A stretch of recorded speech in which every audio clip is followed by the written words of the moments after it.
Le portrait du jour, Nicolas Poincaré, sur RMC et RMC Story. Vous nous faites le portrait de Brigitte Autran. Elle remplace le professeur Delfrécy à la tête du conseil scientifique. Oui, nommée la semaine dernière, Brigitte Autran est en train cette semaine de constituer son équipe, une équipe commando qui sera composée de 16 scientifiques de haut niveau, plus, c'est nouveau, 2 représentants des citoyens et des patients. Le conseil, au passage, change de nom pour devenir le comité de veille et d'anticipation des risques sanitaires, mais il garde la même fonction, conseiller le gouvernement sur la gestion du Covid et sur les futures crises sanitaires. Il faut toujours qu'on ait un coup d'avance, a expliqué Brigitte Autran dans une interview au Parisien. Il faut que nos recommandations soient rapides, que l'on contourne les bureaucraties françaises, les lourdeurs bureaucratiques françaises.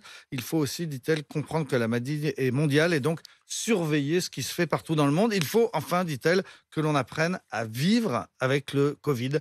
À court terme, elle se dit quasi certaine qu'il y aura une nouvelle vague à l'automne. Brigitte Autran, au départ, c'est une spécialiste du sida, c'est ça? Oui, tout simplement parce qu'en 1981, elle était jeune interne et elle a été confrontée à l'hôpital Bichat à Paris à un des tout premiers malades français. Le sida était alors une maladie terrifiante qui l'a beaucoup marquée.